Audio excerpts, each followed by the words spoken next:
कानून को चुनौती देने का प्रयास करते थे। उनका दावा है कि आज उत्तर प्रदेश में कानून का शासन स्थापित हुआ है। अपराधियों के मन में कानून का डर और भय साफ दिखाई देता है और एकमात्र यही वजह है कि उत्तर प्रदेश आज निवेश, उद्योग और विकास के नए केंद्र के रूप में उभर रहा है। बड़े बड़े निवेशक प्रदेश में आ रहे हैं। धार्मिक और सांस्कृतिक आयोजन शांतिपूर्ण ढंग से संपन्न हो जाते हैं और सरकार इसे मजबूत कानून व्यवस्था का परिणाम मानती है। मुख्यमंत्री योगी आदित्यनाथ का ये भी कहना कि अपराधियों को ऐसी सजा दिलाई गई है कि उनकी कई पीढ़ियां अपराध करने से पहले 100 बार सोचेंगी। लेकिन आज बहस का विषय सिर्फ एक बयान नहीं होगा।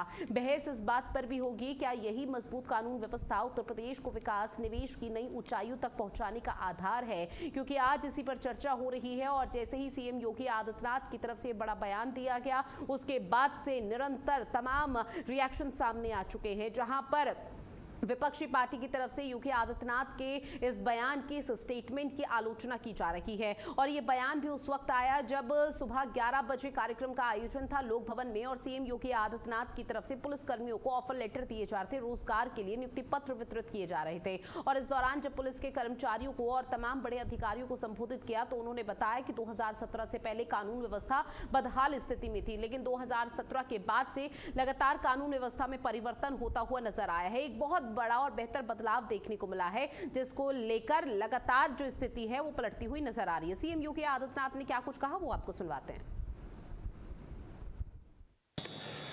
2017 के पहले का उत्तर प्रदेश कैसा था,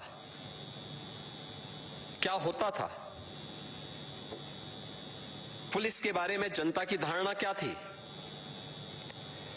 प्रदेश के बारे में देश की धारणा क्या थी, प्रदेश की कानून व्यवस्था की स्थिति कैसे हुआ करती थी। हर दूसरे तीसरे दिन एवरेज एक दंगा होता था यूपी में, महीनों कर्फ्यू रहता था, उत्सव के पहले उपद्रव होने लगते थे। जब पुलिस के अधिकारी ही सुरक्षित नहीं रहते थे,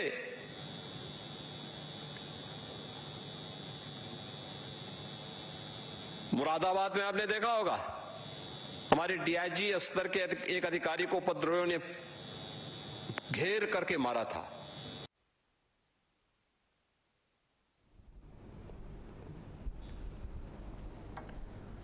और ऐसे में आपको लगातार बता रहे सीएम योगी आदित्यनाथ का भी उस बयान को आपने सुना, जहां सीएम के बयान को लेकर अब विपक्षी पार्टी लगातार आलोचना कर रही है। विपक्षी पार्टी का कहना कि कानून व्यवस्था अभी भी बदहाल स्थिति में है, लेकिन समाजवादी पार्टी का ये कहना कि 2027 में जनता दिखाएगी कि कानून व्यवस्था क्या है। और अब ऐसे में सीएम योगी आदित्यनाथ के इस बयान के बाद खूब जोरों के साथ सियासत उत्तर प्रदेश में हो रही है, जिसका कनेक्शन सीधे तौर पर 2027 के विधानसभा चुनाव से निकाला जा रहा है।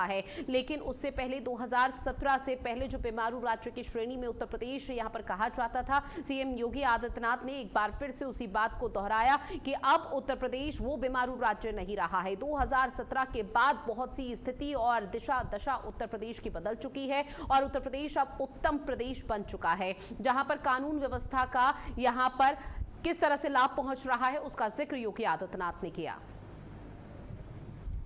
और एक खास पैनल हमारे साथ जुड़ा हुआ है जिनसे आप सभी का परिचय करा दें। हमारे साथ बीजेपी के प्रवक्ता अपर्णा दीक्षित जी जुड़ी हुई हैं, डॉक्टर एमएच खान समाजवादी पार्टी के प्रवक्ता जुड़े हुए हैं, साथ ही आलोक पांडे जी हमारे साथ जुड़ चुके हैं, राजनीतिक विश्लेषक। तीनों का बहुत स्वागत करती हूं मैं भारत अपडेट में। शुरुआत डॉक्टर एमएच खान जी मैं आपके साथ ही करूंगी। सीएम योगी आदित्यनाथ की तरफ से जब आज संबोधित किया गया तो मुरादाबाद दंगा का उन्होंने जिक्र किया और उन्होंने कहा कि 2017 से पहले कानून व्यवस्था की क्या कुछ स्थिति थी वो हम सब देख रहे हैं, लेकिन 2017 के बाद कानून व्यवस्था में बदलाव हुआ है। क्या सीएम के बयान को लेकर इत्तेफाक रखती है समाजवादी पार्टी? बिल्कुल इत्तेफाक रखती है। रोज आज रोज डकैती छिनैती हो रही है और आप रेप हो रहा है। उत्तर प्रदेश एनसीआरबी के आटा में उत्तर प्रदेश नंबर 1 पे है, क्या नाम है, बलात्कार में। और आप कानून व्यवस्था की बात कर रहे हैं। कौन सी कानून व्यवस्था? फैजाबाद में एक व्यक्ति का मकान गिरा दिया गया, कोर्ट ने उसको कह दिया कि नहीं, इसका दोष नहीं है, और उसी जमीन पर पुलिस की चौकी भी बनी हुई थी, पुलिस चौकी नहीं गिराई गई, तो आप उसका घर गिरा दिया गया। ये कौन सा इंसाफ है? आप कचहरी बंद कर दीजिए, कोर्ट बंद कर दीजिए, थाने बंद कर दीजिए, ऑन स्पॉट फैसला करना शुरू कर दीजिए। ये संविधान के खिलाफ बातें हो रही हैं और बातें को छुपाई जा रही हैं। एक विशेष समुदाय को तंग किया जा रहा है, दलित समाज के लोगों को तंग किया जा रहा है, बैकवर्ड क्लास के लोगों को तंग किया जा रहा है, जानबूझ के एक विशेष समुदाय के लोगों को आगे बढ़ाया जा रहा है। और ये उत्तर प्रदेश में आप देखिए महंगाई कहां से किस चरम सीमा पहुंच गई है। आज किसानों की हालत किस दशा में पहुंच गई है। आज 25 किलो की खाद की आप कहीं भी जाइए मिलने के लिए कोई तैयार नहीं, देने को तैयार नहीं है। किसान मर रहा है। आप कह रहे हैं जैविक खेती करिए, जैविक खेती कौन करेगा, कैसे करेगा? किसान तो ट्रैक्टर चलाता है भाई, उसको डीजल चाहिए, ट्रैक्टर चलाता है उसको डीजल चाहिए, उसको और भी जो पंप चलाता है उसको बिजली चाहिए। ये सब कहां मिल रही है? बिजली की हालत बहुत खराब है। कितने कितने गांव में तो बाधा के गांव में तो 1 महीने से बिजली ही नहीं आ रही है। ये बात जो है घोंसलेबाजी बात करते हैं और कुछ नहीं करते हैं। सुप्रीम कोर्ट ने फटकार लगाई कि बुलडोजर आपका जो है ये ठीक नहीं है, ये कानून के खिलाफ है। हाई कोर्ट ने भी फटकार लगाई है कि पुलिस के लोग, उत्तर प्रदेश पुलिस के लोग अपने आकाओं को खुश करने के लिए काम कर रहे हैं, संविधान के हिसाब से काम नहीं कर रहे हैं। ये हाई कोर्ट का निर्देश है, हाई कोर्ट के हाथ कोई कोर्ट ने फटकार लगाई है। तो किसको कहने जा रहे हैं योगी आदित्यनाथ जी? योगी आदित्यनाथ जी कुछ नहीं करते हैं, आप अपने हिसाब से ही काम चला रहे हैं। सारे अधिकारियों को एक भी मिनिस्टर अपने विभाग का एक चपरासी ट्रांसफर नहीं कर सकता है। एक सवाल कोई पूछ ले जवाब नहीं दे सकता है। आप बिजली की बात करते हैं, उन्होंने कह दिया, बिजली मंत्री कह रहे हैं कि आप हमारे ऑर्डर का पालन नहीं करते हो और आपने बिल बढ़ा दिया। कैसे बढ़ा दिया? स्मार्ट मीटर ले आए आप जनता को लूटने के लिए। वो तो जनता को धन्यवाद दीजिए, जनता ने उठा पटक दिया स्मार्ट मीटर। क्यों लाए भाई स्मार्ट मीटर? आप कहां से पैसा ले आए? किसके पैसे कहने से ले आए? क्या जरूरत थी स्मार्ट मीटर लाने की? और वो जंप कर रहा है, वो एक रुपए का 8 रुपया कर रहा है। किसको का पैसा कमा रहे हैं? गन्ना सेठों को। आपने कितना यहाँ पर उद्योग लगे बताएंगे आप? एक उद्योग बताइए आप लोक भवन में बैठे हुए हैं, ये समाजवादी पार्टी की देन है। लोक भवन में आप जो बैठे हुए हैं, लखनऊ का जो विकास है समाजवादी पार्टी का विकास है जो आप देख रहे हैं। आज एक भी काम इन्होंने भारतीय जनता पार्टी ने किया हो तो बताएं। एक वो ग्रीन कॉरिडोर बनाए थे, ग्रीन कॉरिडोर जिस दिन बनाया उसके दूसरे दिन 12 फुट गड्ढा हो गया और लंबी लंबी खाइयां हो गई। पैदल चलने की जगह नहीं है उस पर। आप किस चीज की बात? किसने बनाया नक्शा? किसने उसको बनाया? कैसे बनाया जाए? ये सब लंबी चौड़ी बातें करके किसानों का, मजदूरों का, दलितों का, बैकवर्ड क्लास के लोगों का, आम आदमी को जीना हराम हो गया है। घर में एक वक्त खाना नहीं पड़ रहा। आप बताइए गैस सिलेंडर का दाम कहां से कहां पहुंच गया? आप बताइए कि जो तेल मिलता था, मिट्टी का तेल मिलता था, वो मिल रहा है किसी को? नहीं मिल रहा। क्या गरीब मजदूर किसान जो छोटे गैस चलाते थे उसके दाम आपने बढ़ा दिए? आप कह रहे हैं हमारे पास पर्याप्त सब चीजें हैं। कहाँ है आपके पास पर्याप्त? अगर है तो आम आदमी बढ़ना चाहिए, आम आदमी आना चाहिए। आम आदमी तो परेशान है। जिस दिन चुनाव डिक्लेयर होगा, देखिए 2024 में समाजवादी पार्टी ने भारतीय जनता पार्टी को हाफ कर दिया।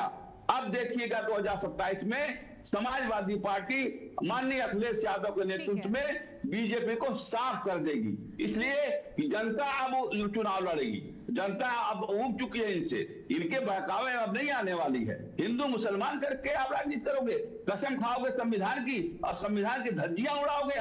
आप किसी एक वर्ग विशेष की बात करोगे, सिर्फ आप हिंदू करे हुए। आप नहीं, ये संविधान कहता है कि जो जिस तरह का खाना खाना चाहे खाना खाए, जो जिस तरह का कपड़ा पहनना चाहे कपड़ा पहने, जो जिस धर्म को मानना चाहे धर्म को माने। आप एक संविधान के हिसाब से नहीं चलते हैं, संविधान की धज्जियां आप उड़ाते हैं। संविधान का आप कोई मान सम्मान नहीं करते हैं। संविधान में अगर आपको दिया है कि सबका हित करिए तो सबके साथ खड़े होना पड़ेगा आपको। आप कहते हैं कि नमाज जो है शिफ्ट वाइज पढ़ लो। शिफ्ट वाइज कैसे कोई पढ़ेगा नमाज? एक बार अगर ईद और बकरीद आ गई तो उसमें शिफ्ट वाइज नमाज पढ़वा रहे हो आप। अरे जगह होती है 5 मिनट की 10 मिनट की पढ़ लेने में क्या दिक्कत है? आप देखिए रोज भंडारे लग रहे हैं, कोई दिक्कत नहीं। हम सबका स्वागत करते हैं, हम सब भंडारों में जाते हैं, हमें कोई दिक्कत नहीं है। इनको क्या दिक्कत होती है?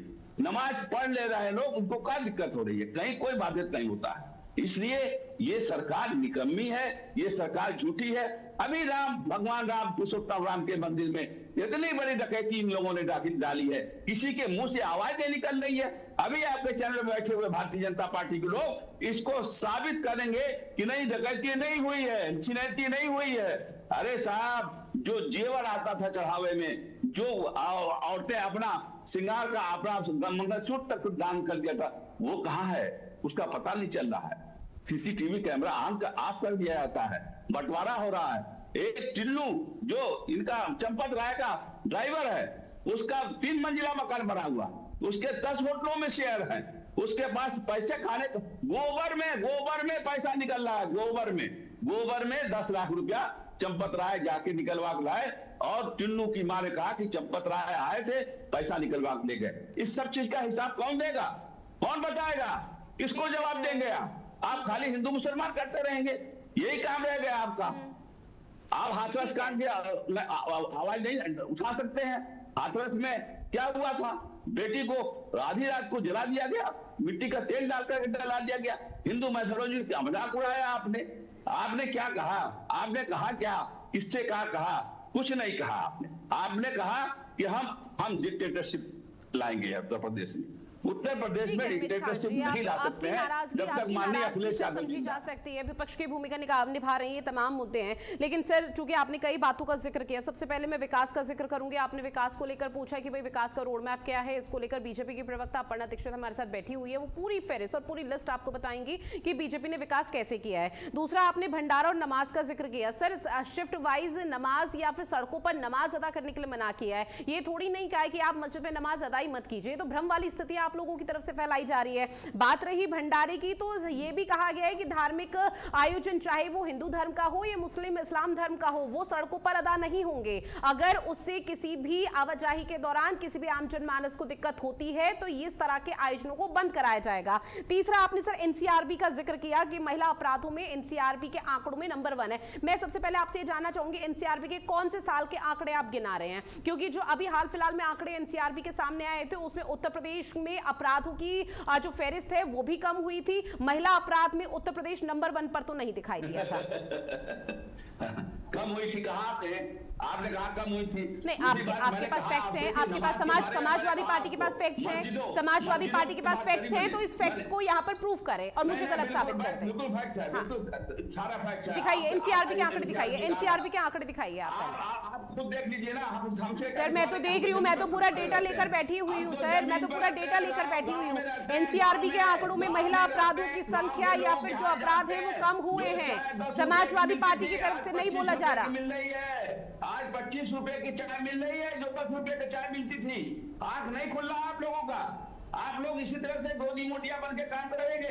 नहीं, आप सच्चाई को जानिए। मैंने एक बात कही थी, हिंदू मुसलमान की बात नहीं कही थी। मैंने कहा था कि योगी आदित्यनाथ जी ने कहा मस्जिद में पढ़ने के लिए नमाज, मस्जिद में शिफ्ट वाइज पढ़ो। मस्जिद में कोई शिफ्ट वाइज नमाज होती है क्या? ये नया कानून लाएंगे क्या? अरे हमको कोई एतराज नहीं है, भंडारा हो चाहे आप कोई कार्यक्रम करो, हमें कोई एतराज नहीं, हम सबका सम्मान नहीं। तो इस तरह की भ्रम की स्थिति विपक्षी पार्टी नहीं फैला सकती है। अगर आम जनमानस के बीच में आप अफवाह फैलाने का काम कर रहे हैं तो ये अफवाह की श्रेणी में ही आता है। अपर्णा दीक्षित जी, जवाब दीजिए इनके तमाम आरोपों का। नमस्कार। सबसे पहले तो सभी पैनलिस्ट को मेरा, दर्शक देख रहे हैं उनको भी मेरा नमस्कार। बड़ी अच्छी बातें की आज अहमद खान साहब ने, क्योंकि काफी समय बाद मेरे साथ बैठे हैं। लेकिन मैं इतना बताना चाहती हूँ, आज भी गांव में चाय 10 रुपए की मिलती है। अगर शर्मा चाय पियोगे तो भले ही वो 35 रुपए की मिलती हो या 25 रुपए की मिलती हो। अब शौक का तो कुछ कर नहीं सकते ना हम लोग। और आप कह रहे थे कि हमने कितना निवेश किया है। हमने निवेश जो हम विदेशी निवेश जो आज करें 10 लाख करोड़ से अधिक जो है वो आज जमीन पर उतर चुका है और काम चल रहा है। उसमें कितनी सारी विदेशी कंपनियां हैं जो अन्य शहरों में काम कर रही हैं। लेकिन आपको आंकड़ों को मतलब नहीं है, आपको बोलने से मतलब है और आपको क्रिटिसाइज करने से मतलब है। आदरणीय, मैं आपसे कहना चाहती हूँ कि उत्तर प्रदेश में भाजपा नहीं है जिसने आज 12 से अधिक एक्सप्रेसवे बना दी है। एयर कनेक्टिविटी के मामले में आप तो एयरपोर्ट पर भी सवाल उठाते हैं, जो हमने 6 एयरपोर्ट में से 5 एयरपोर्ट आज हमारे जो चालू है, आप उस पर भी सवाल हमेशा उठाते रहे। आप सवाल उठाते रहे हमारे उन 95-96 लाख एमएसएमई की जो इकाइयां स्टार्टअप रजिस्टर्ड है हमारे उत्तर प्रदेश में। आपने हमेशा उस पर जो रनिंग स्टार्टअप है, जो लोग काम कर रहे हैं, आपने उन पर भी सवाल उठाए, और आपने सवाल उठाए उन 10 लाख शौचालय, 10 करोड़ शौचालय जो हमने उन लोगों को मूलभूत सुविधा दी, हमने 4 करोड़ से अधिक आवास दिए, आपने उस पर सवाल उठाए। आप ये सवाल उठाने की कोशिश कर रहे हैं आदरणीय, अब इन सवालों से थोड़ा ऊपर बढ़िए कि आप इससे ज्यादा ऊपर कर क्या सकते हैं। ये तो आपने 15 वर्ष लगातार आप सत्ता में थे, तब आपने लोगों को मूलभूत सुविधाएं नहीं दी जो भारतीय जनता पार्टी ने दिए। और मैं आपको बता दूं, आपकी सरकार में पुलिस को और डीएम को, कप्तान को अपनी लाल टोपी के नीचे रख लिया करते थे आप लोग, तमाचे मारते थे उनको, पुलिस को थानों में तमाचे मारा करते, थप्पड़ मारा करते थे, पुलिस की हाल को बेहाल कर दिया था। आज पुलिस के हमने कमिश्नरी व्यवस्था दी आदरणीय, और आज 3000 से अधिक पुलिस कर्मी ट्रेनिंग नहीं कर सकते थे उत्तर प्रदेश में। हमने पिछले दिनों देखा कि जब सिपाही भर्ती हुई तो हमने इसको कितना आगे बढ़ाकर आज 60,000 जो सिपाही भर्ती हुई है वो उत्तर प्रदेश में स्वयं हुई है। ट्रेनिंग के लिए लोग बाहर जाया करते थे, हमने उन्हें आवास दिया है, हमने उन्हें रहने की नई सुविधाएं दी है, हमने उन्हें अपग्रेड करने की कोशिश की है। पुलिस को सुविधाएं क्या से क्या 112 को हमने अपडेट किया है, स्मार्ट हमने सीसीटीवी लगाए हैं, हमने कनेक्टिविटी दी है, हमने अच्छी वाईफाई, ये सब काम नहीं आपको लगता है। और भी सुन लीजिए आदरणीय, और आप क्या कह रहे थे कि हमने हमारी निकम्मी सरकार है। अच्छा ये बताइए आदरणीय, आप इतने बड़े हैं, बुजुर्ग हैं, निकम्मी सरकार पता है क्या होती है? जो अतीक अहमद की जो पूजा पाल है ना, उनको न्याय नहीं मिलता है और उनके यहाँ पर सिर्फ उनको मैनेज करने के लिए विधायक की टिकट दे दी जाती है, और वही अतीक अहमद से फंडिंग लिया करते थे आप लोग विदेश में। फंडिंग अतीक अहमद जी का तो अतीक का तो विदेशों से भी संपर्क था ना। आप ऐसी सरकार के साथ, आप ही की सरकार निकम्मी सरकार थी तो जो आतंकवादियों को एक कोर्ट केस को वापस लेने के लिए हाई कोर्ट ने इंटरव्यू किया, ये निकम्मी सरकार थी। निकम्मी सरकार होती है जो जियाउर रहमान हक को सड़क मार दिया जाता है और उस पर कुछ होता नहीं है। और आपको बता दूं, मथुरा का जो बाघ कांड था जिसमें 2 सीनियर अफसर को मार दिया गया था, उस पर कोई कार्रवाई नहीं हुई, निकम्मा पर ये होता है। दुर्गा शक्ति, नागपाल, गायत्री प्रजापति सब जानते हैं उनको, उनका पैसा लौटूंगी एमएच खान जी आपके पास, मंत्रालय दिया गया था, उनसे हर महीने पैसे लिए जाते थे और कहां पैसा जाता था ये सब जानते हैं। और आप सुन लीजिए, निकम्मा फंड वो होता है कि गायत्री प्रजापति को बंद कमरे में जूतों से मारो और उसके बाद दुर्गा शक्ति नागपाल को आप मंत्री को बचाने के लिए, क्योंकि उसने जांच शुरू कर दी थी। ये है आपकी सरकार में, हमारी सरकार में अंदर हमें गर्व है हमारी सरकार पर। आपको निकम्मी तो लगेगी क्योंकि आपकी अब चलती नहीं ना, अब आपकी मनमानी नहीं चलती है, आप अपने उत्तर प्रदेश में अब आपके जो बड़े नेता हैं अब उनकी चलती नहीं है। एम.वाई समीकर अब फेल हो चुका है उनका, अब पीडीए पर आना पड़ा मजबूरी में, क्योंकि आपको लगा अब एम.वाई समीकर आप तो कुछ कर नहीं पा रहा है तो लाओ हम पीडीए का कर ले। तो पीडीए में भी आप क्या बताइए जरा मुझे, क्या है पीडीए का मतलब? परिवार डेवलपमेंट अथॉरिटी में से कहती हूँ, क्यों क्या नहीं है? अखिलेश यादव पीडीए मतलब पिछड़ा, उनके अलावा कोई दूसरा नेता नहीं है जो निर्णय लेने की क्षमता रखता हो उत्तर प्रदेश में। ये है समाजवादी पार्टी। आपके समाजवादी पार्टी का चरित्र है जिसमें महिलाओं का सम्मान नहीं है, इसमें आदरणीय डिंपल यादव के लिए इतना ओछा और अभद्र तरीके किसी एक मौलवी ने उसके खिलाफ क्यों नहीं निकला आपके किसी नेता के मुंह से? और हमारे यहाँ से उनको प्रोटेक्ट किया गया। हमारी ये नारी शक्ति है जो जिसका अपने बिल तक पास नहीं होने दिया आदरणीय, ये है समाजवादी पार्टी और ऐसे जीतेंगे आप चुनाव। और इतना ही नहीं आदरणीय, इतनी सारी होने के बाद भी आप डंके की चोट पर उसको हाहाकार मचा के कहने से आपकी जनता सुन ज्यादा नहीं लेगी। आज भी जनता को हम पर भरोसा है। आप भले ही कितने भी आप दावे और इरादे अपने पेश कर लीजिए, आपका सिर्फ एक ही है कि आप सत्ता में और सत्ता के लालच के लिए आप जितने गिरते हुए स्तर की राजनीति को अपनाते हैं वो किसी से छिपा नहीं है। देखिए, जब हमारे यहाँ दीपावली आती है तो उसकी तुलना कहने से दिए जलाने की क्या आवश्यकता है? देखिए, ये है आपकी मानसिकता। क्यों नहीं हम इस पर बात करेंगे क्योंकि आपकी मानसिकता के पीछे के छिपे हुए वोट बैंक की राजनीति को हम समझते हैं, तुष्टीकरण की राजनीति को हम समझते हैं, इसलिए हम उसको हर आपके वार का प्रतिकार करेंगे और ऐसे ही करते रहेंगे, चाहे डिबेट हो चाहे वो जमीन हो। आपके मंसूबों पर पानी फेरते रहेंगे, यही भारतीय जनता पार्टी कर रही है और जनता के प्रति हम ईमानदार हैं और ईमानदार बने रहेंगे। ठीक है डॉक्टर एमएच खान जी, जल्दी से जवाब दीजिए, उसके बाद आलोक पांडे जी के पास जाऊंगी मैं। देखिए, हमारी समाजवादी पार्टी जो है वो दशहरा भी मनाती है, दीपावली भी मनाती है, ईद भी मनाती है, सारे त्योहारों को मनाती है, किसी पर कोई उतराज नहीं करती है। आपने जो बात कही ना पीडीए, पीडीए के फार्मूले ने 2024 में उत्तर प्रदेश में एमपी के चुनाव में आपको पछाड़ दिया है, आपको हाफ कर दिया है, हाफ। आप कहीं नहीं दिखाई दे रही हैं, आप कहीं नहीं दिखाई दे रही हैं, हाफ हो गई, हाफ। 37 एमपी जीत के आए थे, अगर कांग्रेस का मिला दीजिए तो 42 एमपी हो जाते हैं। समझे मैडम? बात सुनने की क्षमता रखिए, बात सुनने की क्षमता रखिए। आपके बीच में मैं नहीं बोला था। लंबी लंबी बातें करने से कोई मामला हल नहीं होता है, और 2027 में आपको साफ कर देंगे, ये जनता साफ करेगी, और आदरणीय अखिलेश यादव जी मुख्यमंत्री बनेंगे और सारे चीजों का हिसाब किताब लिया जाएगा। आज 79,000 शिक्षकों की भर्ती में क्या किया आपने? घोटाला किया नहीं किया? आप शिक्षक भर्ती में घोटाला आपने किया कि नहीं किया? कितने पर्चे लीक किया है आपने? कितने भर्ती किया आपने? कितने लोगों को आपने नौकरी दे दी? आपने कहा था 2 करोड़ लोग नौकरी मिलेगी, 2 करोड़ नौकरी किसी को मिली? आपने कहा 15-15 लाख रुपए खाते में जाएंगे, 15-15 लाख खाते में गए।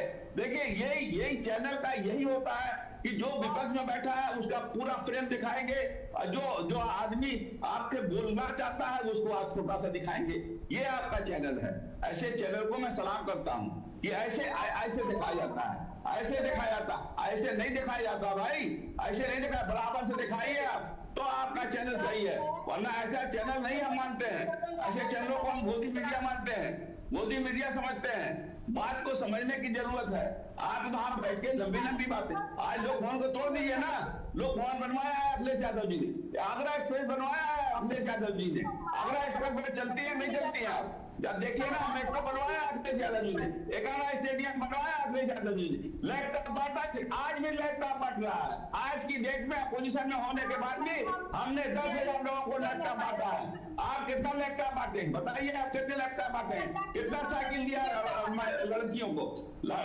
10वीं क्लास से लेके 12वीं क्लास तक के लड़कियों को साइकिल दिया जा रहा है और उनको लैपटॉप दिया जा रहा है। आज अपने पार्टी फंड से दिया जा रहा है। आपने कब दिया भाई? आपने कब किया है? आपने कुछ तो किया ही नहीं, और आप यहाँ लंबी लंबी बातें कर रही हो। आप कह रही हो शर्मा चाय की बात कर रही हो। आप चलो ना गांव में चलो, लोग बताएंगे। अगर डंडा लेके न दौड़ाएं तो समझ में आएगा आपको। गांव में जाओगे, लोग पीटे जा रहे हैं, मारे जा रहे हैं लोग। जनता के आक्रोश का आपको पता नहीं है कि कितना जनता में आक्रोश है। आज लखनऊ समाजवादी पार्टी, ठीक है, 2027 के विधानसभा चुनाव में स्थिति क्लियर हो जाएगी। लेकिन डॉक्टर एमएच खान जी, मैं आपको एक चीज क्लियर कर दूं कि भारत अपडेट को आपके सर्टिफिकेट की बिल्कुल जरूरत नहीं है कि वो मोदी मीडिया है या नहीं है। आपके सर्टिफिकेट नहीं सर, आपके सर्टिफिकेट की बिल्कुल जरूरत नहीं है। आप अपना सर्टिफिकेट अपने पास रखिए। समाजवादी पार्टी उस सर्टिफिकेट को अपने पास देखे और रोज 24 घंटे देखे तो शायद समाजवादी पार्टी यहाँ पर आत्ममंथन करना शुरू कर दे। प्लीज ऑडियो म्यूट कर दीजिएगा डॉक्टर एमएच खान जी का। आलोक पांडे जी, आपके पास आते हुए, सर 2017 से पहले कानून व्यवस्था बदहाल स्थिति में थी, 2017 के बाद कुछ और स्थिति है। सीएम योगी आदित्यनाथ के इस बयान से क्या आप इत्तेफाक रखते हैं? ये तरीका कोई है कि बोलो आप मुझसे रही है, चेहरा उनका दिखा रही हैं? तो आपकी स्क्रीन में प्रॉब्लम है, आप ही दिख रहे हैं। सर एक सेकंड सुन लीजिए सर बाकी पैनलिस्ट भी जुड़े हुए हैं। आपको पूरा टाइम दिया, आपने तब कुछ नहीं कहा। जब पूरा टाइम दिया जा रहा है तब आपकी तरफ से कुछ नहीं किया जा रहा है। आलोक पांडे जी, अपनी बात रखिए अब। अच्छा मैडम, मैं भी हूँ, मुझे तो लगा मैं हूँ ही नहीं डिबेट में। नहीं सर, माफी के साथ, क्योंकि दोनों पैनलिस्ट के बीच में आप क्या कुछ हो रहा है आप तो देख ही रहे हैं। जी, प्रश्न पूछिए मैम। सर 2017 से पहले की स्थिति कानून व्यवस्था को लेकर और 2017 के बाद की कानून व्यवस्था को लेकर जो सीएम योगी आदित्यनाथ ने बयान दिया, क्या उससे इत्तेफाक रखते हैं आप? देखिए, बात यह है कि तथ्यात्मक रूप से कोई बात की जाए। पहली बात यह है कि कोई भी सरकार कैसी है इसका फैसला जनता करती है, वो है चुनाव। तो 2012 में मायावती की सरकार अच्छी नहीं चल रही थी, ये फैसला जनता ने किया और अखिलेश यादव मुख्यमंत्री बने। 2017 में जब चुनाव हुआ और अखिलेश यादव चुनाव हारे, इसका मतलब है कि उत्तर प्रदेश की जनता ने तय किया कि नहीं, अखिलेश यादव की सरकार सही नहीं चल जी। क्योंकि अगर सरकार सही चल रही होती तो रिपीट होती। भाई लोकतंत्र में एक ही परीक्षा सबसे इंपॉर्टेंट है, बाकी सारी चीजें मैं किसी चीज को मानता नहीं। बाकी आप तर्क के लिए 100 बातें कहिए, एक ही परीक्षा ऐसी होती है जिससे यह पता चलता है कि जनता ने क्या आदेश दिया है। तो 2017 में जनता ने आदेश दिया था कि अखिलेश यादव परीक्षा में पास नहीं हुए, वैसे ही जैसे मायावती 2012 में परीक्षा में फेल हो गई जनता की। उन्होंने अच्छे काम नहीं किए। उत्तर प्रदेश की बहुमत जनसंख्या ने बात कही 2017 में, उत्तर प्रदेश की बहुमत जनसंख्या ने बात कही कि अखिलेश यादव अपने जो नेतृत्व है उत्तर प्रदेश का वो सही ढंग से नहीं किया। 2022 में चुनाव हुआ, उसमें भी उत्तर प्रदेश की जनता ने कहा कि योगी जी ने उत्तर प्रदेश का नेतृत्व अच्छा किया है। अब ये मैं कैसे कह रहा हूं, क्योंकि वो चुनाव जीते। लोकतंत्र में एक ही बात इंपॉर्टेंट है, आपको जनता क्या आदेश देती है। बिल्कुल। इसका मतलब है कि कम से कम जनता ने आदेश दिया कि इसको अहमद खान भी नहीं, या कोई भी नहीं जुटा सकता कि अगर जनता आपको बहुमत देती है, जनता अगर आपको 50% से ज्यादा मत देती है, वोट देती है, या 50% ज्यादा सीटें देती है, इसका मतलब है कि जनता आपके साथ है। तो अभी 2027 तक तो ये मानना पड़ेगा कि जनमत ये कहता है कि उत्तर प्रदेश में योगी आदित्यनाथ जी की सरकार बेहतर है। अगर 27 में अखिलेश जी जीतते तो मैं कहूंगा योगी जी की सरकार बेहतर नहीं रही। अब इसको तथ्यों के एक जनमानस के आधार पर समझते हैं। एक तो बात मैंने फैक्चुअली बात, अब जनमानस के आधार पर एक बात कहता हूं, जब भी आप किसी से पूछते जाए, देखिए पूछने के ऊपर है कि आप किस तरह के लोगों से पूछते हैं। अगर आप एक खास कम्युनिटी के पास जाके पूछेंगे तो उसमें तब भी कुछ लोग कह देंगे नहीं सरकार अच्छी चल रही, वरना ज्यादातर कहेंगे नहीं भाई हमारी मस्जिद शहीद हो रही है, हमारे साथ अत्याचार हो रहा है। लेकिन मस्जिद क्यों शहीद हो रही है ये नहीं बताया जाएगा। क्या जमीन उनकी खुद की थी या आपने सरकारी जमीन में बनाया था, इसका जवाब नहीं मिलता। अगर आप एक वर्ग के पास जाओ जो बीजेपी समर्थक हुए, वो जरूर कहना कि बीजेपी योगी की सरकार बेहतर चल रही, लेकिन सामान्य जो ना योगी समर्थक है ना सर्व समर्थक है, अगर उसके पास भी अगर आप जाते हैं तो उनका कहना है कि कमोबेश उत्तर प्रदेश में महिलाएं सुरक्षित है। किसी राज्य में अगर महिलाओं के ऊपर भय कम है, अगर महिलाएं कम डरती हैं घर से निकलने पे, तो माना जाता है कि वो राज्य सुरक्षित है। जैसे एक उदाहरण मैं देता हूं, मैं तथ्यों पर बहुत जाता हूं। एक उदाहरण देता हूं, मेरा गांव है कानपुर नगर में उड़नी गांव, जहां अभी डिफेंस का रोड बन रहा, साड़ नगरिया। सपा के शासनकाल में ये बात मेरी चेक कराई जा सकती है, आप चाहें तो उसका जाके रिपोर्टर पूछ सकते हैं। सपा के शासनकाल में रात में सर्दियों में 8 बजे के बाद आप वहां से नहीं निकल सकते थे, लूट हो जाती। इस समय के शासनकाल में अब रात में 12 बजे भी आप जाइए वहां लूट नहीं हो। तो मैं सिर्फ ये कह रहा हूं कि राहजनी, डकैती, चोरी, इसमें कमी आई है। हर सरकार बेहतर करती है, लेकिन अपेक्षाकृत इस सरकार में कुछ न कुछ मुझे चीजें बेहतर दिखाई दे रही हैं और ये सरकार उस तरफ जनता का विश्वास जीत रही है। हर सरकार में कमियां होती है, ऐसी दुनिया में कोई सरकार नहीं है जिसमें कमी ना होती हो। योगी आदित्यनाथ जी के शासन में भी कमी है और सपा को अगर 2027 में आना है और ये संदेश देना है कि योगी सरकार विफल रही 2022 के जनादेश आने में, तो उसे जन आंदोलनों को बढ़ाना होगा जिसमें अखिलेश यादव की बड़ी भूमिका हो। क्योंकि जब अखिलेश यादव ने नंबर 2 से लेकर नंबर 10 तक कोई नेता तैयार नहीं किया, जब तक उस आंदोलन में अखिलेश यादव शामिल नहीं होंगे, उस आंदोलन की राज्य भर में प्रभाविता शून्य होगी। लखनऊ में उनका कोई नेता आंदोलन करता रहे, अखिलेश जी 10 मिनट के लिए चले जाएंगे, उसकी नेशनल खबर बन जाएगी। तो अखिलेश यादव के द्वारा सम्मिलित जन आंदोलन की मैं भूमिका देख रहा हूं। अगर सब समाजवादी पार्टी रूलिंग पार्टी की कमियों को इतनी ज्यादा मात्रा में दिखा सके जिससे कि उत्तर प्रदेश की जनता इन पर भरोसा करे, क्योंकि देखिए वेस्ट बंगाल में 15 साल से ममता बनर्जी रही, उसके बाद में भी जिस तरह से भारतीय जनता पार्टी ने 208 सीटें जीती है, असम में 126 में से 100 प्लस सीटें जीती है। भारतीय जनता पार्टी का अपना कॉन्फिडेंस बहुत मजबूत है, वो अपने कोर वोट बैंक के साथ चुनाव में जाएंगे, अखिलेश यादव अपने कोर वोट बैंक के साथ जाएंगे। बस डर ये है कि अखिलेश यादव का जो कोर वोट बैंक है वो थोड़ी मात्रा में कम है। योगी जी के पास अपना कोर वोट बैंक ज्यादा है, अगर कोर वोट बैंक उनकी तरफ ज्यादा जाएगा तो निश्चित बात है अखिलेश यादव को जनादेश लाने में थोड़ी सी कठिनाई हो सकती है। जी सर, चूंकि आपने कहा कि तथ्यों के आधार पर आप अपनी बात रख रहे हैं, फैक्ट्स के आधार पर, तो एक और फैक्ट्स में समझने की कोशिश करूंगी। विपक्षी पार्टी विशेषकर समाजवादी पार्टी की तरफ से ये आरोप लगाए जाते हैं राज्य सरकार पर कि राज्य सरकार की तरफ से जो ये ऑपरेशन लंगड़ा या क्लीन चलाया जा रहा है, बदमाशों के घर पर कार्रवाई की जाती है बुलडोजर के माध्यम से, ये तो धर्म या फिर जाति के आधार पर की जाती है। इसमें क्या कुछ अभी तक चीजें देखने को मिल पाई है? देखिए अभी ये लेटेस्ट आज ही या कल में एक आंकड़ा जारी हुआ उत्तर प्रदेश पुलिस का, आज मेरे पास वो जानकारी आप चाहे तो गूगल भी कर लें जी कि सर। जनवरी से लेकर अप्रैल तक 4-5 माह के बीच में जो एसटी और एसटी के साथ शेड्यूल कास्ट और शेड्यूल ट्राइब के साथ जो अपराध हुए हैं वो 4,771 लगभग 4,500 अपराध। इसमें 14,000 लोग नामित हुए हैं। इसमें 2171 या 74 यादव है, 1981 या 84 मुसलमान। यानी अगर आप देखें कि 4,000 नामित अपराधी या तो यादव जाते हैं एसटी के खिलाफ अपराध करने में, एसटी के खिलाफ अपराध करने में, या मुसलमानों की संख्या उत्तर प्रदेश में 15%, यादवों की पॉपुलेशन मुश्किल से 12%। जी। तो 27% की पॉपुलेशन लगभग 40% का अपराध करती है। अब आप बताइए तथ्यों के आधार पर उत्तर प्रदेश पुलिस का डाटा बता रहा हूं कि मुसलमान और यादव ही दलितों पर, शेड्यूल कास्ट पर, शेड्यूल ट्राइब पर सबसे ज्यादा अपराध उत्तर प्रदेश में कर रहे हैं। ये उत्तर प्रदेश पुलिस का आज ही का डाटा। तो इससे आप समझिए कि अपराध करने में कौन सा समाज कितना ज्यादा भागीदारी है उसकी। और जब उस अपराधी के खिलाफ ऑपरेशन किया जाता है, क्या अखिलेश यादव समय में एनकाउंटर नहीं होते थे? तो इस समय जो एनकाउंटर हो रहे हैं उसमें भी अगर आप पिछला एनकाउंटर 1 साल का देखें तो सबसे बड़ी मात्रा में अपराधी मुसलमान है और इनकाउंटर में भी उनकी भूमिका है। लेकिन दूसरे नंबर पर ब्राह्मण है इनकाउंटर, जिनके इनकाउंटर होते हैं जिनकी मृत्यु होती है। तीसरे नंबर पर क्षत्रिय हैं जिनके मृत्यु इनकाउंटर होते हैं।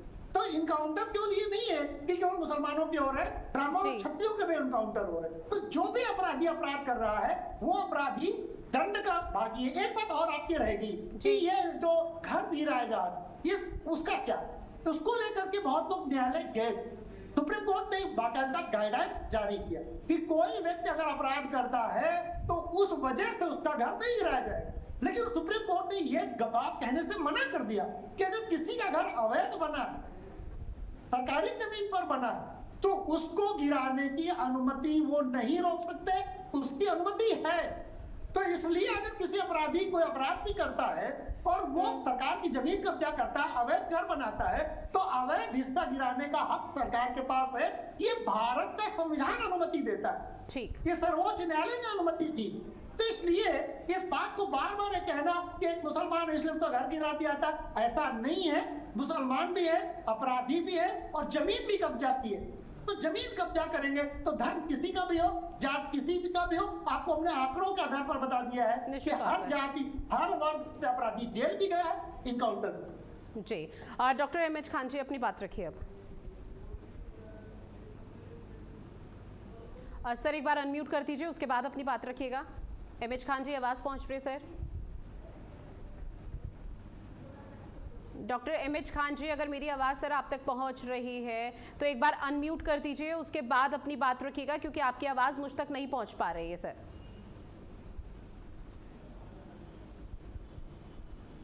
जी ठीक है, मैं एमएच खान जी के पास लौटूंगी, उससे अपर्णा दीक्षित के पास चलते हो। तो अपर्णा दीक्षित जी, चूंकि देखिए तमाम ऐसी चीजें हैं जिसको लेकर ना सिर्फ तथ्य है बल्कि यहाँ पर कई चीजें देखने को मिली है। समाजवादी पार्टी की तरफ से मैम निरंतर यहाँ पर कई आरोप लगाए गए और निश्चित तौर पर समाजवादी पार्टी इनको मुद्दा बनाएगी 2027 के विधानसभा चुनाव में। तो उसको लेकर आप लोगों की क्या तैयारी है उसकी काट के लिए?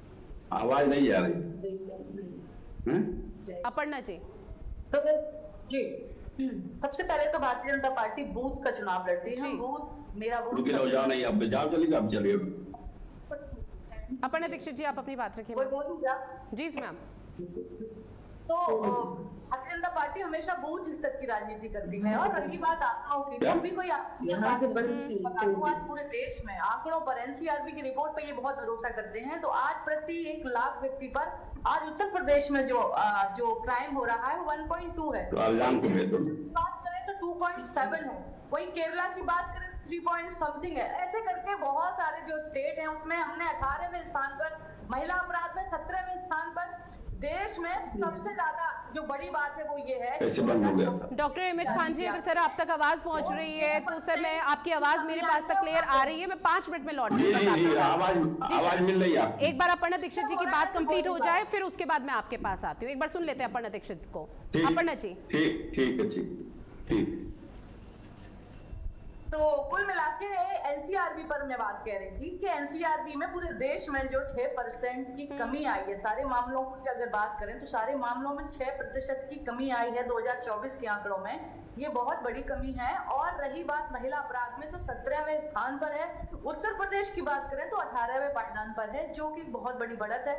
हमने कानून व्यवस्था को नियंत्रण किया है, इसीलिए हमने जो संगठनात्मक अपराध, जो अपराधी थे, हमने उन पर नियंत्रण कर लिया है, ये इसलिए है। आज हम बच्चियों के मामले में हमने बहुत आमूलचूल परिवर्तन किए हैं। एंटी रमी स्क्वाड बनाया है हमने, नारी शक्ति वंदन करके हमने एक बिल पेश करने की कोशिश की थी, जिसको हमने इन लोगों ने दोबारा से उसको होने नहीं दिया, और भी तमाम ऐसे वो रहे कि कहीं ना कहीं ये पीछे हट गया। लेकिन मैं बता दूं आपको कि जो इस तरीके का माहौल जो बनाया जा रहा है, देखिए ये चुनाव हारते हैं तो पहले ईवीएम पर हारते थे, ईवीएम पर ठीकरा फोड़ते थे। अब ये चुनाव हारते हैं तो इन्होंने चुनाव आयोग को सस्ता समझ लिया है।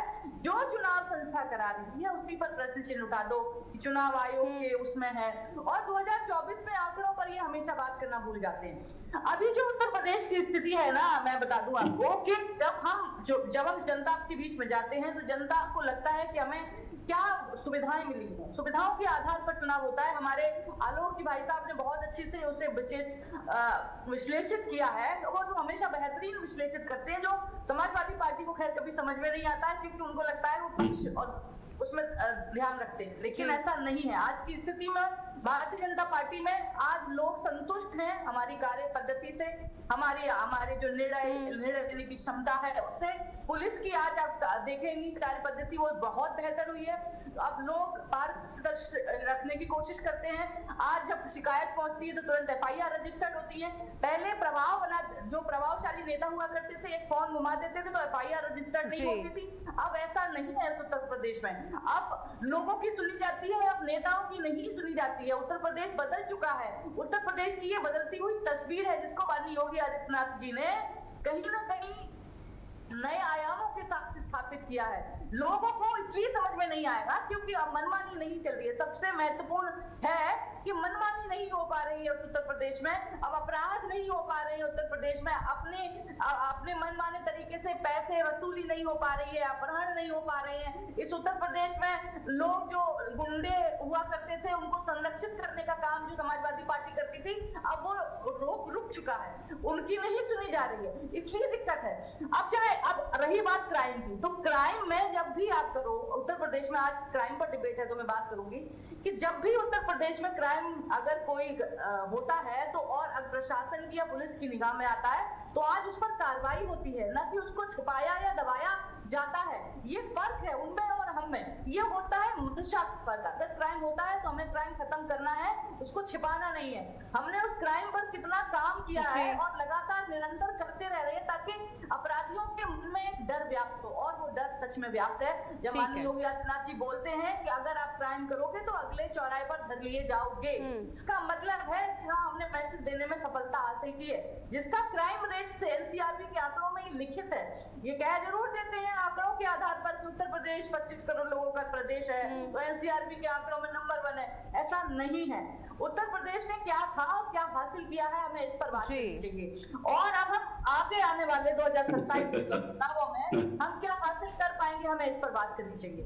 चौमुखी विकास हो रहा है उत्तर प्रदेश का, इनको समझ में नहीं आएगा, ये हंसेंगे, हंसी का पात्र हो जाएंगे एक दिन। धीरे धीरे होते रहिए, हमें उससे खैर मतलब नहीं। ठीक है, एमएच खान जी अब अपनी बात रखिएगा। देखिए अभी ये बातें जो कर रहे थे ना कि 2012 देखिए, 2017 देखिए, 24 की बात क्यों नहीं की आपने? 24 में पार्लियामेंट का चुनाव हुआ, 24 में पार्लियामेंट चुनाव हुआ था नहीं हुआ था, उसकी बात नहीं करी उन्होंने। फिर उन्होंने पश्चिम बंगाल की तरफ चले गए, राजनीतिक विश्लेषक बन के बैठे हैं जो। पश्चिम बंगाल में क्या हुआ था? 27 लाख, सुनिए मेरी बात सुनिए, आपको बीच में नहीं बोला था मैं। 2024 की बात आपने नहीं की, ये आपने छुपाया। 2024 में भारतीय जनता पार्टी को हराने का काम समाजवादी पार्टी ने किया, और अगर ये 2 बैसाखी न मिलती तो मोदी जी प्रधानमंत्री नहीं बन सकते, हरा देते। हमारे आज से 10 एमपीओ को 5,000 से 7,000 से हराया गया। और आप पश्चिम बंगाल की बात कर रहे हैं। पश्चिम बंगाल में 27 लाख वोटर्स का नाम काटा गया है, जिसपे 27 लाख लोगों के पास सारे डॉक्यूमेंट्स थे, सारी चीजें मौजूद थी। और सुप्रीम कोर्ट में जब जाया गया तो सुप्रीम कोर्ट ने कहा कि उसमें जो है ट्रिब्यूनल बनाया जाएगा। ट्रिब्यूनल का ना ऑफिस था, न ट्रिब्यूनल का अधिकारी था, न कुछ था। और सुप्रीम कोर्ट ने कह दिया कि अगर आप इस बार वोट नहीं डाल पाते हो तो अगली बार वोट डाल देना। अरे संविधान में लिखा है साफ साफ कि एक वोट भी अगर किसी का छूट जाता है तो संविधान के खिलाफ है। वो काम नहीं किया गया। आज वो 27 लाख वोटर कहाँ चले गए? आप 91 लाख वोटरों को नाम काटा था आपने, तो उसमें 27 लाख छांट के आपने बनाया था, तो कहाँ चले गए वो? आप बात कर रहे हो। आप अयोध्या में क्या हुआ?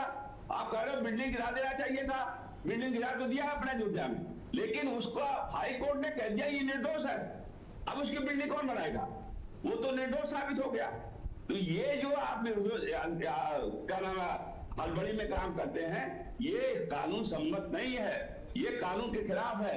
हमने कभी हिंदू मुसलमान की बात नहीं की। जो आप मुसलमान कर रहे हो, मुसलमान मत करिए। यहाँ सारे समाज के लोग बराबर हैं। नहीं, सारे समाज के लोग बराबर हैं। आपकी सरकार के 10 उदाहरण मैं तुरंत गिरा दूंगा जो आपने हिंदू किसी सरकार में थे, आप किसी सरकार में थे, तुरंत गिरा दूंगा। आपको आपकी सरकार में थे क्या? आप क्या गिराएंगे? आप यहाँ बैठ के यहाँ पर बीजेपी का तरफदारी करेंगे। आप देखिए, आप ये बहस का मुद्दा नहीं है। आपके बीच में मैं बोला नहीं, आप गलत बोल रहे हो। आप 2024 का जिक्र करिए, आपके हिम्मत हो 2024 का जिक्र करिए, 2024 का जिक्र करिए। 2024 जवाब नहीं दे पाओगे, जवाब नहीं दे पाओगे। बैठ के राजनीति कर रहे हो आप 2024 में क्या किया? 2024 में क्या हुआ आप बताओ ना। चंडीगढ़ में क्या हुआ था? आप देखिए, सुप्रीम कोर्ट के जज को राज्यसभा में भेजेंगे आप, सुप्रीम कोर्ट के जज को सीबीआई को राज्यसभा में भेजेंगे आप एक आदमी को गवर्नर बनाएंगे, एक आदमी को आप कमीशन का चेयरमैन बनाएंगे। ये है राजनीति आपकी। अरे कमाल करते हो आप हकीकत से बहुत दूर हो। आप हकीकत में नहीं हो, हकीकत से बहुत दूर हो। आप जितना मर्जी आए पॉलिश करिए, आप पॉलिश करिए, आप पॉलिश करिए। क्या किया था आपने बता दीजिए। अरे कमाल कर दिया आपने। इधर की बात करो ना, उधर की बात कर रहे हो। आप बताओ 2024 बताइए, 2024 बताइए, 2024 बताइए, आप 2024 बताइए। अभी हिंदू विश्वविद्यालय में बच्चों पर लाठीचार्ज नहीं किया। आप 79,000 शिक्षकों का क्या हुआ? आप बताइए, वो तो बता नहीं पा रहे हो। 79,000 शिक्षकों को आपने क्या किया? वो दिया। कितने पर्चे लिख किए? कितने लोगों को आपने नौकरी दिया? कुछ नहीं दिया आपने। सारा मामला फेल हो गया। आप यहाँ बैठ के चमचागिरी कर रहे हो। चमचागिरी करने से काम नहीं चलता है, चमचागिरी नहीं चलना। हिंदू मुस्लिम सिख ईसाई आपस में सब भाई ये है। ये किसी एक के जात बिरादरी का देश प्रदेश नहीं है। ये कानून हमको बताता है ये सबकी जात बिरादरी एक है, सबको मिलने चाहिए एक अधिकार। आप किसी को रोक नहीं सकते हो, आप किसी को नहीं रोक सकते हो। आप अपना मनमानी करोगे, आप दादागिरी करोगे। कहाँ? यूपी में मुजफ्फरनगर में हिंदुओं के कैंप में अखिलेश। अरे भाई नीचे बोलवा लीजिए ना, यही बोल रहे हैं। हम नहीं बोलते हैं। जब बैठे 2024 जवाब दे नहीं पा रहे हो। 27 लाख वोटर से जवाब नहीं दे पा रहे हो। क्या बोल रहे हैं? आप चले गए मुजफ्फरनगर, आप 27 लाख वोटरों का नाम अपना 27 लाख कहाँ गए? 27 लाख कहाँ गए? 27 बताओ, 2024 बताओ, 2024 बताओ ना। 2024 में कौन जीता, कौन हारा? 2024 में कौन जीता, कौन हारा? बता देता हूँ आपको। अरे 24 का बता दो ना। 2024 ठीक है एमएच खान जी, अब वो आप ही की बातों का जवाब दे रहे हैं। एमएच खान जी आप ही की बातों का जवाब दे रहे हैं सर। नहीं कर दिया, आप हो गए। ठीक है डॉक्टर एमएच खान जी, आप जैसे लोगों को हाफ कर दिया, आप जैसे लोगों को भारतीय जनता पार्टी को हाफ कर दिया है। आप रहेंगे, ये हिंदू मुसलमान नहीं चलेगा, ये संविधान चलेगा। संविधान एक है, संविधान के हिसाब से चलना पड़ेगा। तुम यहाँ नहीं तो सब बाहर के बैठे हो। ठीक है सर, अब एक एक करके सुन लेते हैं। एमएच खान जी, आपने अपनी बातों को रखा। ठीक है सर, एमएच खान जी आवाज पहुंच रही है सर, आपने ठीक बोलने लगे बीच में। नहीं सर आप सर, लेकिन आपकी बातें प्रॉपर तरीके से सुनाई दी आपने। 2024 लोकसभा चुनाव, इसके साथ ही तमाम मुद्दों को लेकर उठाए यहाँ पर। सर सुन लीजिए, आप ही की बातों का जवाब दे रहे हैं। 2024 के लोकसभा चुनाव में हम जानते हैं कि समाजवादी पार्टी की जीत हुई थी क्योंकि ओवर कॉन्फिडेंस में बीजेपी थी और बीजेपी को उसका खामियाजा भुगतना पड़ा था। अब सुन लेते हैं जो आपने सवाल पूछे हैं। क्या होता है? अभी कहोगे कि हमारे इतने लाख कार्यकर्ता हैं, इतने लाख बूथ है, अब ओवर कॉन्फिडेंस हो गया। ओवर कॉन्फिडेंस क्या होता है? एक सेकंड सर, आपने नहीं, एमएच खान जी आपने सही से सुना नहीं। एमएच खान जी आप सही से सुन नहीं रहे सर। एक तो आप सही तरीके से सुनिए, बीजेपी ओवर कॉन्फिडेंस में थी 2024 के लोकसभा चुनाव में, जिसका खामियाजा बीजेपी को भुगतना पड़ा था। अब आप कहने से थी ना, आपके कहने से थी ओवर कॉन्फिडेंस में। सर सुन लीजिए, एक तो आप पता है, ठीक है एमएच खान जी, आलोक पांडे जी जवाब दीजिए ये तमाम सवाल जो उनकी तरफ से ताके जा रहे हैं। देखिए, पहला बात इन्होंने कहा कि बंगाल में 27 लाख वोटर कार्ड दिए गए। वो अरे आप झूठ काय बोल रहे हो, काय झूठ बोल रहे हो? ये कहा गया, ये हुआ, ये बात हुई। 27 लाख वोटर काटे गए, 27 लाख वोटर काटे गए भाई, 27 लाख काटे गए। 27 लाख वोट काटे गए और उनको वोट डालने नहीं दिया गया। इस पर नहीं बोलोगे आप, इस पर बोलिए ना। एमएच खान जी सुन लीजिए, थोड़ा संयम बरतिए सर। एमएच खान जी आवाज पहुंची सर, थोड़ा संयम बरतिए, विनम्र निवेदन है सर आपसे, सुन लीजिए। क्या बोलेंगे आप? वोट पड़ा नहीं। लॉजिकल डिस्क्रिपेंसी में थे, जिसका बाप 45 साल का, बेटा 40 साल का, नाती 25 साल का। अरे भाई ये तो 91 लाख वाले में चले गए, ये तो 91 लाख वाले में चले गए, 27 लाख वाले में नहीं था ऐसा। ये झूठ। आप चुनाव आयोग को, आप चुनाव आयोग के वकील हो क्या? चुनाव के वकील हो, चुनाव आयोग वकील हो आप, चुनाव आयोग के वकील हो आप। चुनाव आयोग भ्रष्ट है, चुनाव आयोग बीजेपी का पिछलग्गू है, चुनाव आयोग पिछलग्गू है बीजेपी का। चुनाव आयोग आप उसके पिछलग्गू बनिए, चुनाव आयोग पिछलग्गू बनिए आप। ऐसा भ्रष्ट चुनाव आयोग आज तक कभी आया भी नहीं, आज तक चुनाव आयोग जैसा भ्रष्ट कभी आया ही नहीं। इतना भ्रष्ट चुनाव आयोग जो सुनता, 18,000 फार्म भर के दिया था समाजवादी पार्टी ने, 18,000 फार्म भर के दिया था, स्टैंड लगा के दिया था। 3 लोगों का वोट काट दिया गया है और जिंदा है, और चुनाव आयोग ने जवाब नहीं दिया। आप क्या बात कर रहे हो? आपको शर्म भी नहीं आती ऐसी बातें करते हुए? आपको सुनने वाले लोग होंगे तो आपको ऊपर क्या कहेंगे कि कैसी बातें करते हो आप? 18,000 एफिडेविट दी गई थी, समाजवादी पार्टी ने दिया था और उसमें कोई सुनवाई नहीं हुई। क्यों नहीं सुनवाई हुई भाई? क्यों नहीं? आप चुनाव आयोग के वकील बन के बैठे हो। आप इसके बाहर जा ही नहीं सकते। भारत का संविधान सर्वोच्च न्यायालय को सबसे शक्ति देता है। सर्वोच्च न्यायालय जो कहेगा वही सही है। आप कुछ कहें तो कोई मतलब नहीं, मैं कुछ कहूँ तो कोई मतलब नहीं। जो सर्वोच्च न्यायालय कहेगा वही सही है। नहीं, जो चुनाव आयोग कहेगा वही सही है। आप जो कह रहे हो चुनाव आयोग जो कहेगा वही सही है, चुनाव आयोग जो कहेगा वही सही है। बीजेपी वही करेगी, वही करती रहेगी, बीजेपी करती रहेगी चुनाव आयोग के साथ, उन्हीं के साथ मिलकर लड़िए। हाँ नहीं, चुनाव आयोग बहुत सही चल रहा है। चुनाव आयोग ने तो धज्जियां उड़ा दी हैं, संविधान की धज्जियां उड़ा दी। मैंने कहा कि 18,000 जवाब दो गया, 18,000 एफिडेविट दिया, उसका जवाब दो गया, 18,000 एफिडेविट का जवाब दो गया। ठीक है सर, अब मैं दोनों को इंटरप्ट बीच में कर रही हूँ, चाहे आलोक पांडे जी हो या फिर डॉक्टर एमएच खान जी हो, क्योंकि आप दोनों ने तमाम बातों का जिक्र किया, लेकिन अगर एक साथ आप ऐसे बोलते रहेंगे तो डिबेट का कोई मतलब या फिर कोई औचित्य रहता नहीं है। इसलिए मैं सीधे तौर पर बीजेपी के पास जा रही हूँ। अपर्णा दीक्षित जी, आप ही के पास आते हुए, 2027 के विधानसभा चुनाव को लेकर आप लोगों की पुख्ता तैयारी है, लेकिन देखिए निश्चित तौर पर ये कहने इसमें कोई दो राय नहीं है कि कानून व्यवस्था का मुद्दा एक तरफ आप लोगों की तरफ से ले जाया जाएगा, जिसे सकारात्मक पहलू के तौर पर दिखाया जाएगा, लेकिन विपक्षी पार्टी उसे नकारात्मक तौर पर दिखाएगी और दर्शाएगी। जब चुनावी कैंपेन शुरू होगा तो कहीं ना कहीं वो इमेज डाउन हो सकती है। देखिए, इमेज डाउन होगी, एक चैनल या फिर एक न्यूज चैनल या फिर एमएच खान या फिर कोई और डिसाइड नहीं करेगा, जनता को डिसाइड करने दीजिए मैडम। मैं बस इतना कहूंगी।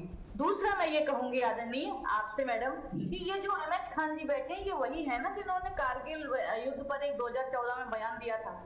क्या बोला था इन्होंने मुसलमानों को लेकर? आपकी बयानबाजियों के बारे में मेरे पास चिट्ठा रखा हुआ और जयप्रताप के ऊपर आपने क्या टिप्पणी की थी? आपने महिलाओं का सम्मान करती है आपकी पार्टी। लोकसभा में आपने 2019 में एक बयान दिया था, रामा देवी मंदिर पर आपने टिप्पणी की थी, वो क्या था? अच्छा ऐसे ऐसे मत कीजिए, अब सुन लीजिए। सेना पर कथित गलत मत बोलिए, लोकसभा इलेक्शन में गलत मत बोलिए। अरे नहीं है, कृपया करके उतना ही बोलिए कि मैं व्यक्तिगत न हो जाऊं। आपके बयान गलत बयान न करिए, गलत बयानी न करिए। आप महिला है, आपका सम्मान करता हूँ। आप महिला है, आपका सम्मान करता हूँ, गलत बयानी मत करिए। मेरे नाम से गलत कोट मत करिए। वो दिखाने से कुछ नहीं पड़ता चलेगा। काकरोच पार्टी से तो डर गई आप, काकरोच पार्टी से तो डर गई आप। सुन लीजिए, तो अब आपकी विचारधारा के आपके बयानों से साबित हमारी विचारधारा है सबको साथ लेकर चलने की, सबको साथ लेकर चलने की। जो रोहिंग्या थे उनका काट दिया गया, जो मृत हो गए उनका नहीं, गलत बात मत कीजिए, गलत बात मत करिए, गलत बात मत करिए, गलत बात नहीं, गलत बात मत करिए।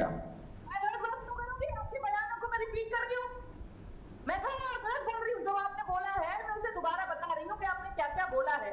महिलाओं पर टिप्पणी की है आपने, सेना पर टिप्पणी की है आपने, कारगिल युद्ध पर टिप्पणी की है आपने। आप हमेशा अपनी बयानबाजी को लेकर सुर्खियों में रहते हैं ताकि आप टीवी पर चमक सके, और इसीलिए स्क्रीन पर आपको इतना वो हो गया है कि आप स्क्रीन पर नहीं आ पा रही हैं, तो लगातार एंकर को डांट रही है कि आपको स्क्रीन पर नहीं लाया जा रहा है, ये नहीं हो रहा है, वो नहीं हो रहा है। मैं समझती हूँ आपकी ये परेशानी, लेकिन आप ये मत भूलिए कि हम में आज जो डिबेट हो रही है वो कानून व्यवस्था को लेकर हो रही है। उत्तर प्रदेश में क्या बदलाव हुए हैं उस पर हो रही है, उस पर टिप्पणी कीजिए। आप ये मत कहिए कि चुनाव आयोग हमारी अनुसांगिक संगठन है टाइप का। देखिए यही 2024 में था जब आपने झूठा नारा दिया था कि लोकतंत्र खतरे में है, आरक्षण खतरे में है। न तो हमने आरक्षण बदला, न हमने लोकतंत्र संविधान में कुछ लिखा हुआ बदला। आपके झूठे नैरेटिव जो बनाए थे आपने, झूठे जिनसे जनता को आपने बरगलाने की कोशिश की, एक बार कर सकते हैं आप, दोबारा नहीं कर सकते। तो ये 2027 का चुनाव होने वाला है, हर बात का जवाब दूंगी। मैंने पहले भी कहा था आपसे डिबेट में, आपकी किसी भी मंशा को जग जाहिर नहीं होने दूंगी। भले ही कितनी भी गालियां दे लीजिए आप भारतीय जनता पार्टी को, जीतेगी तो 2027 भारतीय जनता पार्टी ही, और ऐतिहासिक जीत होगी। मैं आपसे ये कह के जाती हूँ, आज आपके ये मंशूओं की वजह से आप सत्ता से बाहर रहेंगे, क्योंकि आपकी मंशा अच्छी नहीं है। आप आएंगे फिर से आप गुंडागर्दी करेंगे, आप अपनी हिंदू। ठीक है आलोक पांडे जी, आप ही के पास आप। ठीक है मैम, चूंकि मेरे पास समय की कमी है सर, 30 सेकंड में अपनी बात कंप्लीट कीजिएगा, क्योंकि पूरे मामले को लेकर जो आरोप लगाए गए हैं उसका क्या कुछ स्पष्टीकरण या सार निकल पा रहा है? देखिए मैडम, समाजवादी पार्टी आलोक पांडे जी सर, नाम नहीं सुना। आलोक पांडे जी से सवाल है सर। एमएच खान जी रुक जाइए सर, आलोक पांडे जी से सवाल है मेरा। आलोक जी, समाजवादी पार्टी हिंदू मुसलमान बिल्कुल नहीं करती। कार से ऊपर गोली दूसरे आए थे चलवाने। 2013 में 84 राम मंदिर में लूट कौन करवा रहा है भैया? राम मंदिर में लूट कौन करवा रहा है? वहाँ पर चढ़ावे का पैसा कौन खा रहा है? चढ़ावे का पैसा कौन खा रहा है भैया? राम मंदिर में चढ़ावे का पैसा कौन खा रहा है? उसका कौन हमारे राष्ट्रीय अध्यक्ष अखिलेश यादव जी ने किया है कि आप राम मंदिर में लूट मचाए हुए हो, जमीनों में लूट मचाया आपने, अब आप पैसे में लूट मचा रहे हो। राम मंदिर में लूट मचा के रखा हुआ आपने लूट मचा रखा है। SIT गठन कर रहे हो, उसका रिजल्ट कुछ नहीं आने वाला है। आप बताओ ना राम मंदिर में लूट कैसे हो रही है? राम मंदिर में त्योहारों पे लूट कैसे हो रही है? और भगवान फैसला करेगा, भगवान ने फैसला कर दिया, अयोध्या से आपको हरा दिया, अयोध्या से आपको हरा दिया। गिरगिट के सामने न पड़िएगा, वो शर्मा जाएगा आपको देख के। अरे आपको देख के तो इसे भी ठीक है सर, 30 सेकंड का समय था, लेकिन 30 सेकंड में भी बहस और गहमा-गहमी का सिलसिला यहाँ पर शुरू हो गया। बहरहाल समय की कमी, आप सभी मेहमान हमारे साथ जुड़े, इस महत्वपूर्ण विषय पर चर्चा की, उसके लिए आप सभी का बहुत शुक्रिया। लेकिन अब आने वाला वक्त ही बताएगा कि 2027 के विधानसभा चुनाव में कानून व्यवस्था को किस तरह से विपक्षी पार्टी मुद्दा बनाती है और समाज यहाँ पर बीजेपी काट कर पाती है। बहरहाल इस खास पेशकश में इतना ही। देश और दुनिया की बड़ी खबरों के लिए आप बने रहिएगा भारत अपडेट के साथ। नमस्कार।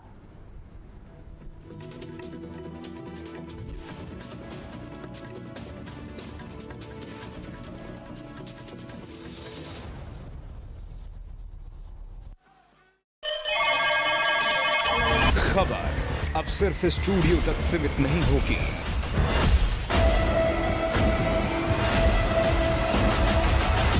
खबर अब शहर, हर गली और हर जमीन से होगी। अब देश देखेगा सबसे तेज, सबसे बड़ा नेटवर्क। दिल्ली से लेकर पूर्वांचल तक, पश्चिमी यूपी से लेकर पहाड़ों तक, हर खबर अब सीधे ग्राउंड जीरो से। मैं लखनऊ से शिव कृपाल मिश्रा, यूपी की राजनीति का केंद्र, हर बड़े फैसले की अंदरूनी खबर। मैं लखनऊ से संजय सिंह, सियासत की हर चाल और हर हलचल, ग्राउंड जीरो से सीधी और बेबाक रिपोर्ट। मैं आगरा से अरुण श्रीवास्तव, इतिहास की नगरी में बदलते हालात, हर खबर सबसे पहले आपके पास। मैं गोरखपुर से राम शंकर यादव, पूर्वांचल की हर बड़ी खबर जमीनी हकीकत के साथ। मैं झांसी से तारिक इकबाल, बुंदेलखंड की धरती से हर मुद्दे की बेबाक रिपोर्ट। मैं नोएडा से निकिता टकुन्ना, एनसीआर की कॉर्पोरेट और क्राइम की दुनिया, हर अपडेट सबसे तेज। गाजियाबाद से मैं जितेंद्र भाटी, तेजी से बदलते शहर की हर खबर, हर ब्रेकिंग से आपको कराऊंगा रूबरू। मैं रायपुर से सतीश गुप्ता, छत्तीसगढ़ की राजनीति से लेकर जन सरोकार तक, हर खबर पर पैनी नजर। दिल्ली से मैं स्नेह कमल सेठ, राजधानी की सियासत से लेकर सत्ता के गलियारों तक, हर हलचल पर सबसे तेज और सबसे सटीक नजर। देहरादून से मैं स्मिता चौहान, पहाड़ों की शांति हो या फिर सियासी हलचल, हर मुद्दे की गहराई से रिपोर्ट। मैं मेरठ से अभय शर्मा, खेल, क्राइम और सियासत, हर एंगल से पूरी कवरेज। मैं मिर्जापुर से मनीष त्रिपाठी, पूर्वांचल के हर कोने से सच्चाई की गहराई तक। मैं सहारनपुर से आलोक तनेजा, पश्चिम यूपी की हर हलचल सबसे पहले, सबसे आगे। मैं वाराणसी से प्रवीण चौबे, धर्म और विकास की नगरी से हर बड़ी खबर सबसे पहले। अब देश देखेगा, सुनेगा और महसूस करेगा भारत अपडेट। खबरों की दुनिया में भारत अपडेट न्यूज चैनल की धमाकेदार एंट्री। आपका अपना चैनल भारत अपडेट अब आप देख सकते हैं टाटा प्ले के चैनल नंबर 574 और जियो टीवी के चैनल नंबर 2070 पर 24 घंटे 7 दिन। समाचार जगत में सफलता सिर्फ खबरों से नहीं, बल्कि मजबूत संचालन और दूरदर्शी नेतृत्व से बनती है। दामिनी महौर, भारत अपडेट की डायरेक्टर न्यूज ऑपरेशंस, जो हर दिन चैनल की रफ्तार को नई दिशा देती हैं। न्यूज ऑपरेशंस की हर बारीकी पर उनकी गहरी पकड़ और निर्णयों में उनकी सटीकता भारत अपडेट को विश्वसनीयता की नई ऊंचाइयों तक ले जा रही हैं। समन्वय, अनुशासन और नेतृत्व, इन तीनों का अद्भुत संगम है दामिनी महौर। उनकी कार्यशैली सिर्फ प्रबंधन नहीं, बल्कि पूरी टीम के लिए प्रेरणा है।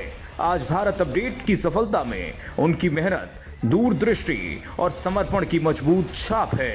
दामिनी महौर एक ऐसा नेतृत्व जो खबरों को सिर्फ संचालित नहीं, बल्कि उन्हें प्रभावशाली पहचान देता है।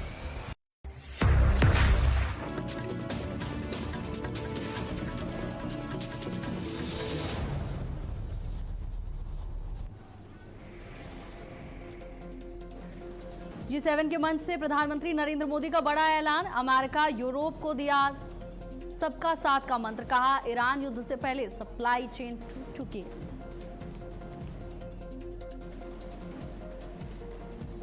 यूपी में पिछले सरकारों पर सीएम योगी का वार। कहा, 2017 से पहले कानून व्यवस्था बदहाल थी। पहले की सरकार में पुलिस भी सुरक्षित नहीं थी।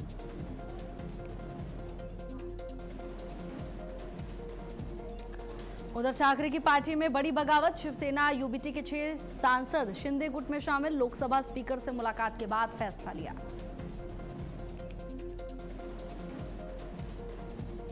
वाराणसी में 992 साल पुरानी मस्जिद को हटाने का नोटिस। मस्जिद कमेटी और लोगों में आक्रोश। नोटिस के बाद इलाके में तनाव का माहौल।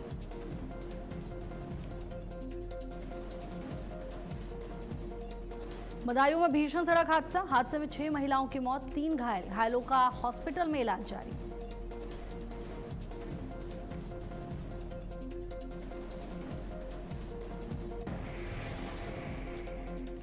नमस्कार।